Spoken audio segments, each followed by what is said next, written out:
Hello, good evening പ്രിയപ്പെട്ടവരെ, നമസ്കാരം. ഞാൻ അലക്സ് റാം മുഹമ്മദ്.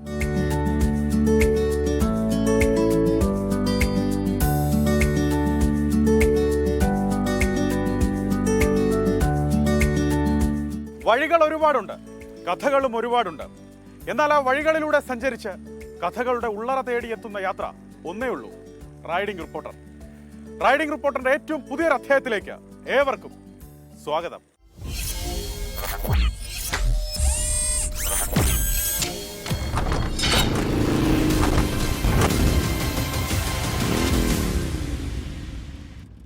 പ്രിയപ്പെട്ടവരെ, റൈഡിംഗ് റിപ്പോർട്ടറിൽ ഇന്നാദ്യം ഒരു അഡ്വഞ്ചർ കഥയാണ്. നമ്മൾ യാത്ര അവസാനിപ്പിക്കുന്നിടത്ത് യാത്ര ആരംഭിക്കുന്നവരുടെ കഥ. കാടും മലയും കുന്നും കുഴിയും പാറയും ഒക്കെ കീഴടക്കുന്ന ഓഫ് റോഡ് വാഹനങ്ങളുടെ മത്സര കഥ. ഗോവയിൽ നടന്ന rain forest challenge off road മത്സരത്തിൽ ചാമ്പ്യന്മാരായി മലപ്പുറത്തുകാരായ ബൻസീറും നാസറും നാട്ടിലെത്തിയിട്ടുണ്ട്. നമ്മുടെ റൈഡിംഗ് സീറ്റിൽ ഗോകുൽ കെ വേണുഗോപാലുണ്ട്. ഒന്ന് പോയി കാണാം.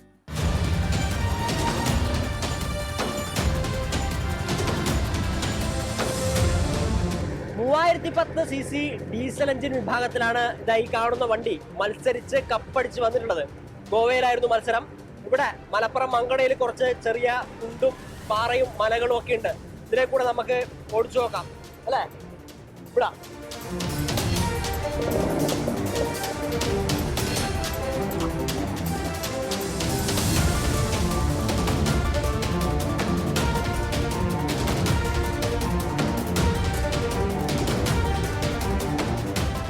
2025 നമ്മൾ മോഡിഫൈഡ് കാറ്റഗറിയിൽ മത്സരിച്ചിട്ടുണ്ടായിരുന്നു. അന്ന് നമ്മൾ നല്ല പൊസിഷനിൽ വന്നിട്ടുണ്ടായിരുന്നു. ഇപ്രാവശ്യം നമ്മൾ മത്സരിച്ചത് 26 എക്സ്ട്രീം കാറ്റഗറിയിലായിരുന്നു. ഈ വണ്ടി നമ്മൾ 3010 cc എബോവ് ഡീസൽ എഞ്ചിനിൽ നമുക്ക് ഫസ്റ്റ് പ്രൈസ് കിട്ടിയിട്ടുണ്ട്. ഇതാണ് എൻ്റെ കോ ഡ്രൈവർ നാസർക്ക. ആളാണ് ഈ വണ്ടി ബിൽഡ് ചെയ്തിട്ടുള്ളത്. വേൾഡിൽ 5 ടഫസ്റ്റ് ഇവൻറ്റുകളിൽ 3rd പൊസിഷനിൽ വരുന്ന ഇവൻ്റാണ് RFC. ഇതിൻ്റെ മദർ ഇവൻറ്റ് നടക്കുന്നത് മലേഷ്യയിലാണ്. മെക്കാനിക്കൽ ടീമും നമ്മളെ സപ്പോർട്ടിങ് ക്രൂ എല്ലാം നമ്മളെ കൂടെ കട്ടൊക്കെ ഉണ്ടെങ്കിൽ മാത്രമാണ് ഇത് കംപ്ലീറ്റ് ചെയ്ത് പോരാൻ പറ്റുന്നത്. ലാസ്റ്റ് എനിക്ക് തോന്നുന്നു ഒരു 17 വണ്ടിയാണ് ലാസ്റ്റ് ഫിനിഷ് ചെയ്യാൻ വേണ്ടിയിട്ടുണ്ടായിരുന്നത്.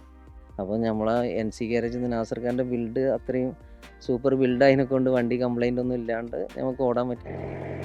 ആദ്യമായിട്ടാണ് ഈ സാധനം ഓടിക്കുന്നത്. ബൻസീർക്ക് നാസർക്കൊക്കെ ഇന്ത്യയുടെ ഒരുപാട് സ്ഥലങ്ങളിൽ കൊണ്ടുപോയി കപ്പടിച്ചു വന്നിട്ടുള്ള സാധനമാണ്. പേരും പ്രശസ്തിയുള്ള സാധനം. എങ്ങനെ ഉണ്ടെന്ന് ഓടിച്ചു നോക്കാം. അങ്ങനെ സംഭവം എങ്ങനെ ഉണ്ടോ നോക്കാം.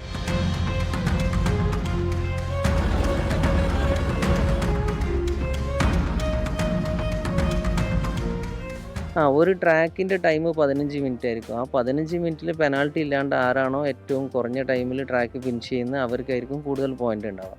അങ്ങനെ 26 ട്രാക്കിൻ്റെയും പോയിന്റുകൾ കാൽക്കുലേറ്റ് ചെയ്തിട്ടാണ് വിന്നേഴ്സിനെ തീരുമാനിക്കുക. വേറെ വേറെ ദിവസങ്ങളിലായിരിക്കും ട്രാക്കുകൾ ഉണ്ടാവുക. 2 ദിവസം ഒരു സ്ഥലത്തായിരിക്കും ട്രാക്ക് ഉണ്ടാവുക. അടുത്ത ദിവസം ചിലപ്പോൾ അവിടെ നിന്ന് ഒരു 25-30 കിലോമീറ്റർ പോയിട്ടായിരിക്കും അടുത്ത ട്രാക്ക് ഉണ്ടാവുക. നല്ല മഴയും വെയിലും എല്ലാം കൂടെ ആയിട്ട് റെയിൻ ഫോറസ്റ്റ് ചാലഞ്ച് എന്ന് പറഞ്ഞാൽ അതൊരു യഥാർത്ഥമാണ്.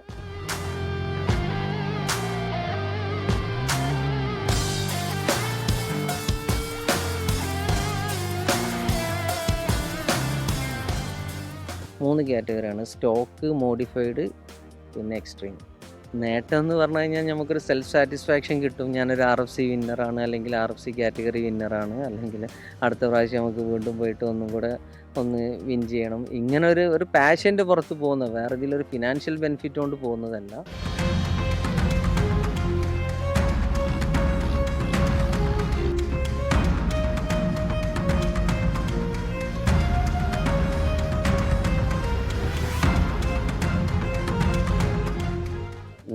ഇത് എടുത്തത് 3 മാസമാണ്.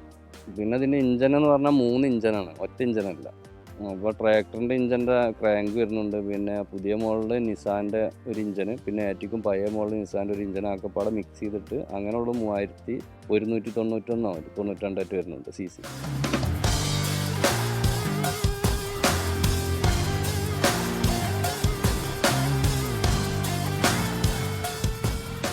നമ്മൾ ഈ ഓഫ് റോഡ് മത്സരങ്ങൾ കണ്ടിട്ടില്ലെങ്കിലേ അതൊന്ന് എക്സ്പീരിയൻസ് ചെയ്യണം കേട്ടോ. എന്താ മാസ്, പവർ, വേറെ ലെവൽ സാധനം. നമ്മൾ ഈ സിനിമയിലൊക്കെ കണ്ടിട്ടില്ലേ, ഈ വില്ലന്മാരുടെ അടിയേറ്റ് വീണിട്ടുള്ള നായകന്മാർ എണീറ്റ് നിന്ന് തിരിച്ചടിക്കുന്നത്. ഇത് അതുക്കും മേലെ.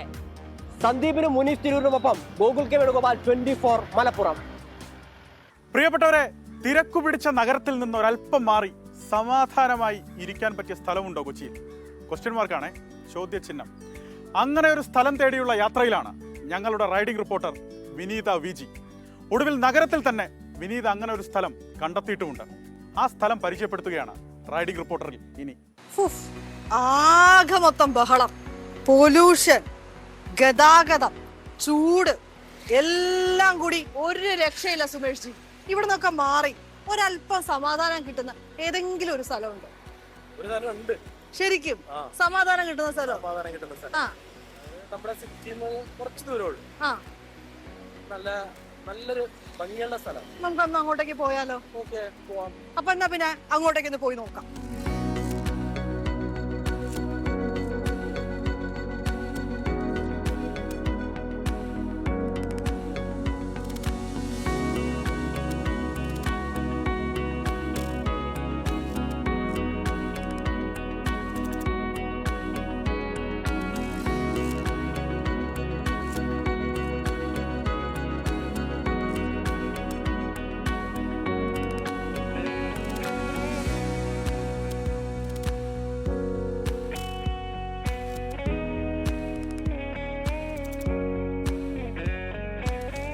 ഇതാ നമ്മുടെ സുമേഷ് പറഞ്ഞ ആ സ്ഥലത്തേക്ക് എത്തിയിരിക്കുകയാണ്.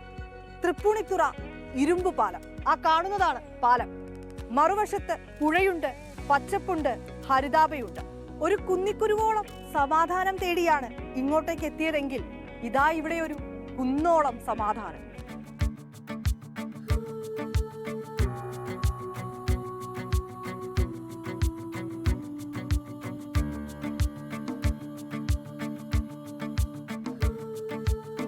നഗരത്തിൽ നിന്ന് വലിയ ദൂരമില്ല. തൃപ്പൂണിത്തുറ മെട്രോ സ്റ്റേഷനിൽ നിന്ന് ഏതാണ്ട് 1 കിലോമീറ്റർ മാത്രമാണ് ഈ ഇരുമ്പ് പാലത്തിലേക്കുള്ള ദൂരപരിധി. ഇവിടെ എത്തിയാൽ മനോഹരമായ കാഴ്ചകൾ കണ്ട് ഇളം കാറ്റുകൊണ്ട് പുഴയിലൂടെ ഇങ്ങനെ ബോട്ട് സർവീസും നടത്താം.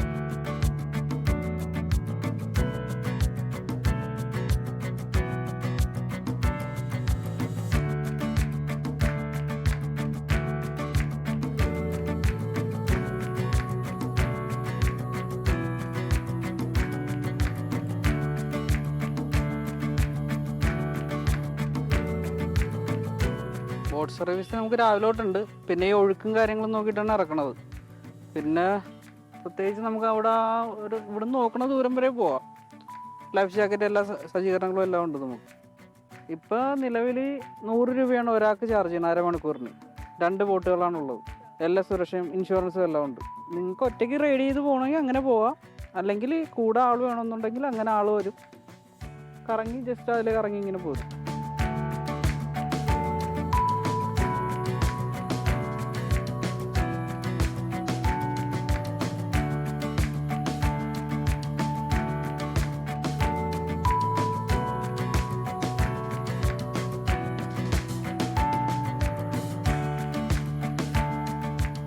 തൃപ്പൂണിത്തുറ ഇരുമ്പ് പാലം ഒരുപക്ഷെ കൊച്ചിയിലെ ഏറ്റവും പഴക്കം ചെന്ന ഇരുമ്പ് പാലങ്ങളിൽ ഒന്ന്. ഏറെക്കുറെ ഒരു 100 വർഷത്തിലേറെ ഈ പാലത്തിനും പഴക്കമുണ്ട്. 1890-ൽ കൊച്ചി രാജാവാണ് പാലത്തിന്റെ പണി കഴിപ്പിച്ചത്. ഇന്ന് ചെറുവാഹനങ്ങൾക്ക് മാത്രമാണ് പാലത്തിലൂടെ പ്രവേശനം. ശരി, പീസ്ഫുൾ ആയിട്ടൊരു സ്ഥലമാണ് ഇത്. ശരിക്കും പറഞ്ഞു കഴിഞ്ഞാൽ പണ്ടൊക്കെ വെച്ചാൽ കാറായിട്ടൊക്കെ ഇതിൽ കൂടെ പലപ്പോഴും പാസ് ചെയ്തിട്ടുണ്ടായിരുന്നു. അതെന്ന് വെച്ചാൽ സിഗ്നലിന്റെ വെച്ചിട്ടായിരുന്നു പൊക്കും വരവൊക്കെ. പക്ഷെ ഇന്നെന്ന് വെച്ചാൽ പാലത്തിന്റെ അവസ്ഥ ശരിക്കും ശോചനീയമാണ്. മൊത്തത്തിലൊന്ന് പോയി കിടക്കുകയാണ്. ഇപ്പോൾ 2 വീലറാണ് പാസ് ചെയ്യുന്നുണ്ടെങ്കിൽ പോലും അതൊരു വിശ്വാസത്തിന് പുറത്താണ് പോണത്. എപ്പോൾ വേണമെങ്കിലും അത് വീഴാം. നല്ല കാറ്റും ക്ലൈമറ്റും നല്ല എല്ലാം കൊണ്ടൊരു ബെറ്റർ ആയിട്ടുള്ളൊരു ഏരിയയാണ്. റിലാക്സ് ചെയ്തിരിക്കുക. ഇപ്പോൾ മിക്ക സെയിൽസ് എക്സിക്യൂട്ടീവ്സും എല്ലാവരും വന്നിരിക്കുന്നതും നമ്മളെ പോലത്തെ വർക്കിംഗ് ടീമുകളൊക്കെ വന്നിരിക്കുന്നത് ഒക്കെ എല്ലാം കൂടെ ഒരു പീസ്ഫുള്ളാണ്. പണ്ട് മുതൽ ഇവിടെ നിന്നൊരു പ്രകൃതിയുടെ ഭംഗിയാണ്. ഇപ്പോൾ ഈ അടുത്ത കാലത്താണ് ഇതിങ്ങനെ ഒരു ഇതൊക്കെ ആയിട്ട് ആൾക്കാരെ ശ്രദ്ധയിൽപ്പെട്ടത്. ഇപ്പോൾ ഇവിടെ വന്നിരുന്ന നല്ല കാറ്റ് കിട്ടും.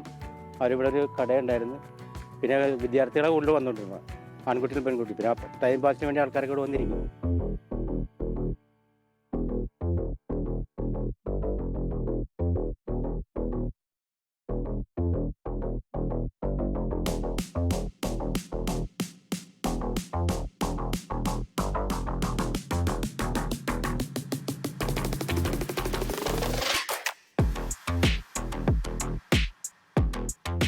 ഇരുമ്പ് പാലത്തെ മനോഹരമായ കാഴ്ചയൊക്കെ കണ്ട് പുറത്തേക്ക് ഇറങ്ങുമ്പോൾ ഒരു ചെറിയ കടയാണ്. നമ്മുടെ രോഹിണി ചേച്ചിയാണ് ആ കട നടത്തുന്നത്. ആ ചേച്ചിയുടെ കടയിലെത്തുമ്പോൾ നല്ല ഉഷാറൊരു സംഭാരമുണ്ട്. അപ്പൊ ആ സംഭാരമൊക്കെ കുടിച്ച് നമ്മുടെ ഇന്നത്തെ യാത്ര അവസാനിക്കുകയാണ്. ക്യാമറാമാൻ മാഹിനും സുമേഷിനുമൊപ്പം വിനീത VG 24 കൊച്ചി.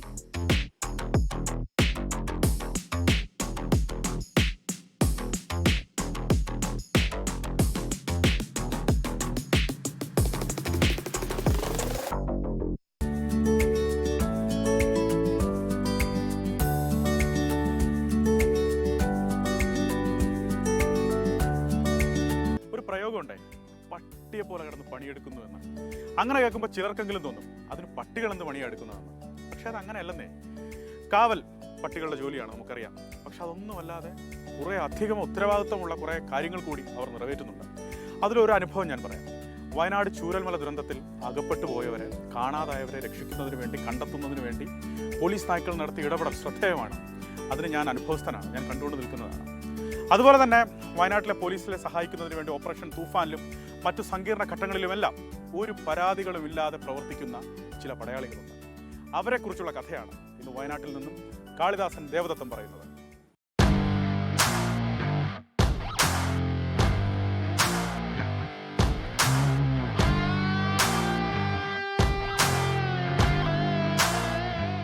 കുറച്ച് വാറിയേഴ്സിനെ കാണാൻ ഇറങ്ങിയതാണ്. ഈ തൂഫാൻ വാറിയേഴ്സ്, ഓപ്പറേഷൻ തൂഫാൻ അങ്ങനെ നിൽക്കുകയാണല്ലോ. അപ്പോൾ ഈ തൂഫാൻ വാറിയേഴ്സായി ഏറ്റവും അധികം പണിയെടുക്കുന്ന കുറച്ച് ആൾക്കാരുണ്ട്. അവർ മാത്രമല്ല, അവരുടെ കൂടെ വേറെയും കുറച്ച് വാറിയേഴ്സ് ഉണ്ട്. നമുക്ക് അവരെയൊക്കെ ഒന്ന് കാണാം. ഈ പട്ടിയെപ്പോലെ പണിയെടുക്കുന്നു എന്ന് കേട്ടിട്ടില്ലേ? അങ്ങനെ പണിയെടുക്കുന്ന കുറച്ച് ആൾക്കാരുണ്ട്, അവരെ ഒന്ന് കാണാം.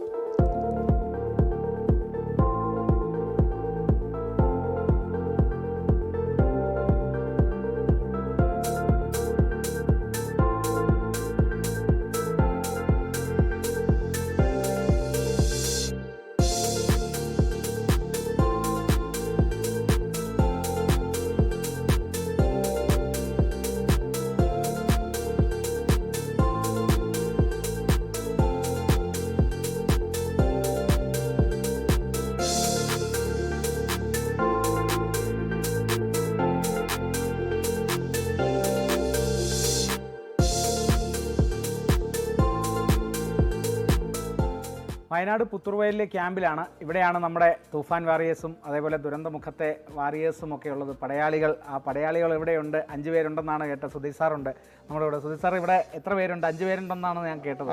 5 ഡോഗാണുള്ളത്. 5 ഡോഗാണ് വയനാട് കാനഡ് സ്കൂളിൽ ഇപ്പോൾ നിലവിൽ 5 ഡോഗുകളാണ്. അപ്പം അവർ കാലങ്ങളായിട്ട് ഈ ഒരു പരിപാടി അല്ലെങ്കിൽ ഇതുമായി ബന്ധപ്പെട്ട ദുരന്തമുഖങ്ങളിലും അതേപോലെ തന്നെ നാർക്കോട്ടിക് വിഭാഗങ്ങളിലും ഒക്കെ ഒരുപാട് കീർത്തി നേടിത്തന്ന ഡോഗുകളാണ്. അപ്പം ഏതൊക്കെയാണ് ഇപ്പോൾ ഉള്ള ബ്രീഡുകൾ? ഏതൊക്കെയാണ് ബ്രീഡുകൾ? ഇപ്പോൾ നിലവിൽ ഇപ്പോൾ 2 ബ്രീഡേ ഉള്ളൂ വയനാട് ജില്ലയിൽ. ലാബ്രഡോറും പിന്നെ ബെൽജിയം മെൽനോയ്സും. ബെൽജിയം മെൽനോയ്സും ഒരു ഡോഗ്, ബാക്കിയുള്ള 4 ഡോഗും ലാബ്രഡോറാണ്. ഇപ്പം ഇവർക്കൊക്കെ എത്ര വയസ്സായി? എല്ലാവർക്കും 6 വയസ്സിന്റെ മേലെയായി.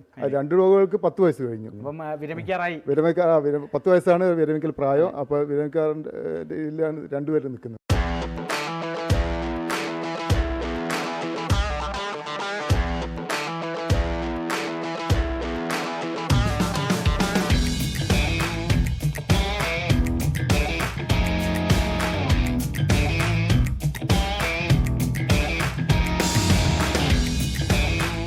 ഇതാണ് നമ്മുടെ വയനാട്ടിലെ 4 പോരാളികൾ. ഇതാണ് ലീല, ഇവള് ട്രാക്കർ ഡോഗാണ് ലീല. അതേപോലെ പിങ്കി, അതാ പിങ്കി ഇച്ചിരി സീനാണ്. പിങ്കിയും ട്രാക്കറാണ്. മോനു ഇത് എക്സ്പ്ലോസീവ്സിനായിട്ടുള്ള അല്ലേ, അതായത് ഇപ്പോൾ ബോംബ് സ്ക്വാഡുകൾ അല്ലെങ്കിൽ അങ്ങനത്തെ VIP വരുന്ന സമയത്ത്. അതേപോലെ പിന്നെ അടുത്തതാണ് സെർച്ച് ആൻഡ് റെസ്ക്യൂ. നമ്മൾ വയനാടിനെ സംബന്ധിച്ച് ഈ ദുരന്തമുഖങ്ങൾ 3 ദുരന്തങ്ങളാണ് വന്നിട്ടുള്ളത്. ഈ സമയങ്ങളിലൊക്കെ ഈ ജീവനുള്ള ശരീരങ്ങൾ, ഈ മണ്ണിനടിയിൽപ്പെട്ട ജീവനുള്ള ശരീരങ്ങളൊക്കെ കണ്ടെത്താനൊക്കെ ഏറ്റവും അധികം ഉപകരിക്കുന്നത് സെർച്ച് ആൻഡ് റെസ്ക്യൂ വിഭാഗമാണ്. അതാണ് മാഗി.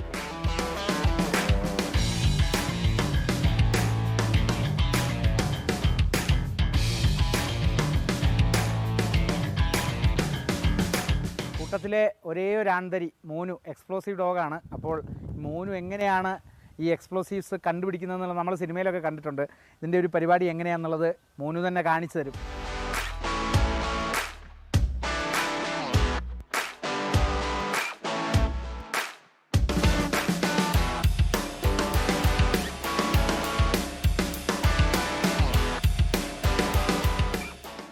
അതാണ് കണ്ടുപിടിച്ച് കഴിഞ്ഞ് കേട്ടോ.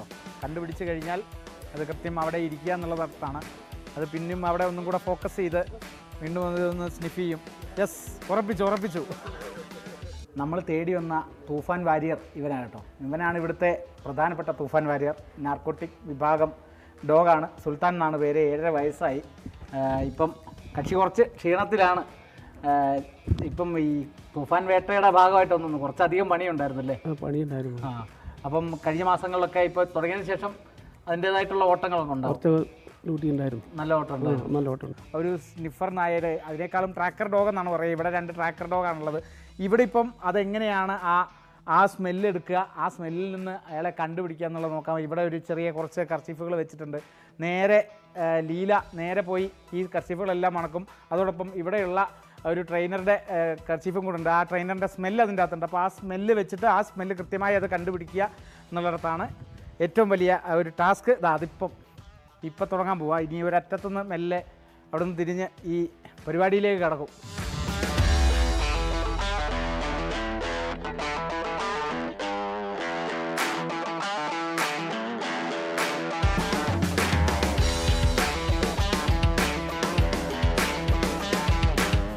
ശരിക്കും പറഞ്ഞാൽ നിങ്ങളുടെയൊക്കെ ജോലി എന്ന് പറഞ്ഞാൽ ഈ ആനപ്പാപ്പാന്മാരുടെ പോലെയാണ്. പക്ഷേ ആനേക്കാളും എളുപ്പമാണോ ഇത്? ആണ്, മനസ്സിലാക്കി കഴിഞ്ഞാൽ എളുപ്പമാണ്. അപ്പം അതൊക്കെ വളരെ നിസ്സാരമാണെന്നാണ് നമ്മുടെ K9 സ്ക്വാഡ് പറയുന്നത്. എന്തായാലും ഈ പടയാളികൾ, ഈ വാരിയേഴ്സിൻ്റെ കഥയാണ് ഈ ആഴ്ച. അടുത്ത ആഴ്ച ക്യാമറാമാൻ മനു ദാമോദരനൊപ്പം ഞാൻ കാളിദാസൻ ദേവദത്തം വരും പുതിയൊരു കഥയുമായി. Wait and watch. ഈ ആടുകളോടുള്ള ഇഷ്ടം കാരണം വിദേശത്തുള്ള സിവിൽ എഞ്ചിനീയറിംഗ് ജോലി ഉപേക്ഷിച്ച ഒരാൾ നാട്ടിലേക്ക് എത്തി ഫാം ഹൗസൊക്കെ തുടങ്ങി ആടുവളർത്തൽ നടത്തുകയാണ്. കോഴിക്കോട് പുതിയങ്ങാടി സ്വദേശി സിദ്ദിഖാണ് കക്ഷി. സിദ്ദിഖിൻ്റെ ഫാം അങ്ങനെ വെറുമൊരു ഫാമൊന്നുമല്ല. വിദേശത്ത് മാത്രം കണ്ടുവരുന്ന വിവിധ ഇനം ആടുകൾ അദ്ദേഹത്തിൻ്റെ ഫാം ഹൗസിലുണ്ട്. കോഴിക്കോട് നഗരത്തിൽ തന്നെയുള്ള ഈ ഫാം ഹൗസ് കാണാൻ നിരവധി ആളുകളാണ് എത്തുന്നത്.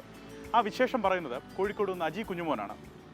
റൈഡിംഗ് റിപ്പോർട്ടർ പ്രിയപ്പെട്ട പ്രേക്ഷകരെ ഇന്ന് കൂട്ടിക്കൊണ്ട് പോകുന്നത് ഒരു സ്പോട്ടിലേക്കല്ല, വിനോദസഞ്ചാര കേന്ദ്രങ്ങളിലേക്കുമല്ല.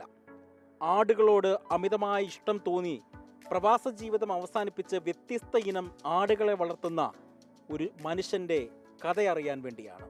പോകാം അവിടേക്ക്.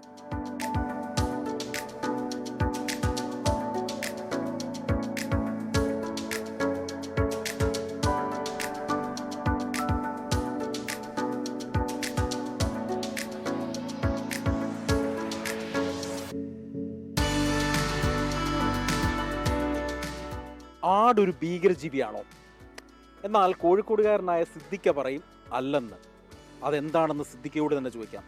ആടൊരു ഭീകരജീവിയാണോ? അല്ല. എന്താ അങ്ങനെ പറയുന്നത്? ആട് കേൾക്കാറില്ല, വളരെ മൈൽഡ് ഒരു ആനിമലല്ലേ. ഈ ഒരു ആട് സ്നേഹമാണ് അദ്ദേഹത്തെ ഒരു ആടിൻ്റെ തന്നെ വിശാലമായ ഫാം എന്ന ആ സംരംഭത്തിലേക്ക് തുടക്കം കുറിച്ചത്. അതിനൊരു കാരണവുമുണ്ട്. ആ കാരണം എന്തെന്നുള്ളത് വഴിയെ പറയാം.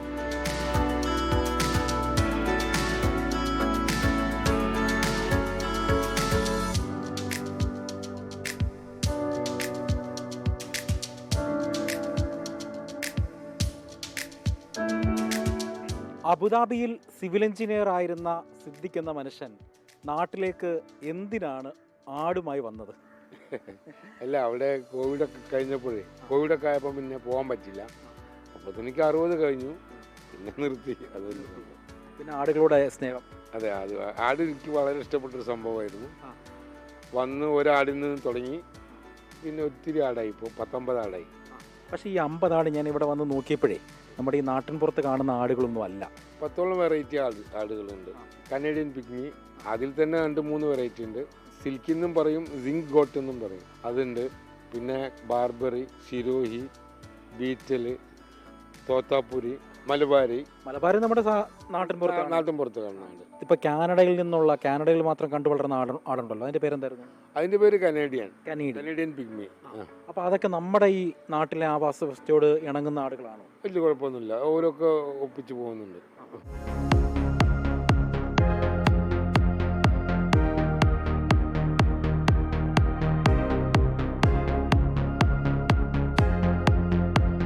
നമ്മൾ സാധാരണ നാട്ടിൻപുറത്തൊക്കെ കാണുന്ന ആടുകളൊക്കെ ഉണ്ട്. പക്ഷേ ഈ ഫാമിലേക്ക് വന്നു കഴിഞ്ഞാൽ ആടുകളെ ഒന്നും നിങ്ങൾക്ക് കാണാൻ പറ്റില്ല. പകരം നിങ്ങൾ കാണാൻ പോകുന്നത് VVIP ആയിട്ടുള്ള ആടുകളെയാണ്. അത്തരത്തിലൊരു ആടാണ് പിന്നെ സിദ്ദിഖയുടെ കയ്യിലിരിക്കുന്നത്. ഇതേതാട്? ഇത് കനേഡിയൻ പിഗ്മി. ഇത് ഒരുപാട് വളർന്ന ആടാണ്? ഇല്ല, തീരെ ആയിട്ടുണ്ടാവില്ല. ആയിട്ടുണ്ടാവില്ല. അമ്മാടിനെ നമുക്കിങ്ങനെ കൊണ്ടു നടക്കാം, ഇങ്ങനെ എടുത്തുകൊണ്ട് നടക്കാം. ഈ ഒരു ആട് ഏതാ? നല്ല ഹൈറ്റൊക്കെ അത്യാവശ്യമുള്ള ഈ ഒരാട്? ഇത് സിരോഹി. അതിൻ്റെ പ്രത്യേകത എന്താ? പ്രത്യേകിച്ചൊന്നുമില്ല, നോർത്തിൽ കാണുന്ന ആടാണത്. നല്ല സൈസ് ഉണ്ടാവും, നല്ല പാലുണ്ടാവും, പിന്നെ ഇറച്ചി ആവശ്യത്തിനും ഉപയോഗിക്കുന്നുണ്ട്. ഒരു വയസ്സാകുമ്പോൾ തന്നെ ഒരു 50 കിലോ കടന്നിട്ടുണ്ടാവും. ഇപ്പോൾ ഇവന് 1.5 വയസ്സായി. 1.5 വയസ്സായി? ഇപ്പോൾ ഇവന് 50 അല്ല, ഇപ്പോൾ ഏതാണ്ട് 70-80 കിലോ വെയിറ്റ് ഉണ്ടാവും. 2.5 വയസ്സ് വരെ ആട് വളരും. ഇനിയും എത്ര വളരാനുണ്ട്.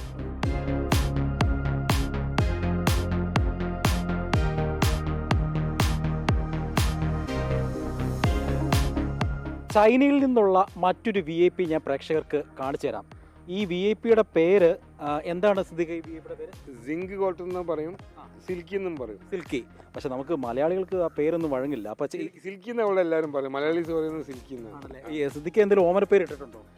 സൂസി, അവളുടെ പേര് സൂസി എന്നാണ്. സൂസി എന്നാണ്. സിൽക്കി നമ്മൾ സൂസിയാക്കി. സൂസിയാക്കി. ഈ സൂസിയുടെ പ്രത്യേകത എന്താ?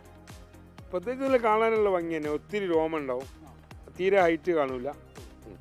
അതാണ് അതിന്റെ പ്രത്യേകത. അത് ഇത്ര വളർച്ചയുള്ളോ? അത്ര ഇത് മാക്സിമം വളർച്ച. ഇനി വളരില്ല.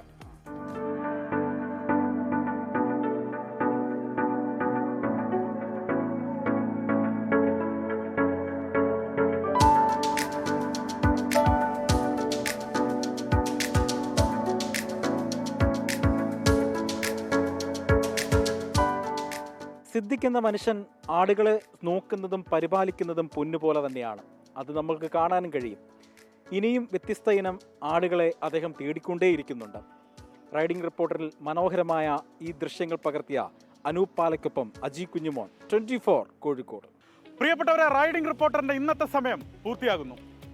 മറ്റു മൃഗങ്ങളിൽ നിന്ന് മനുഷ്യർക്കുള്ളൊരു വ്യത്യാസം ചിന്തിക്കാനുള്ള കഴിവാണ്. മറ്റൊരു പ്രധാനപ്പെട്ട വ്യത്യാസം കഥകൾ പറയാനുള്ള കഴിവാണ്. പുതിയ കഥകൾ, പുതിയ വിശേഷങ്ങളൊക്കെയായി റൈഡിംഗ് റിപ്പോർട്ടറിൽ വീണ്ടും കാണാം. Till then, bye.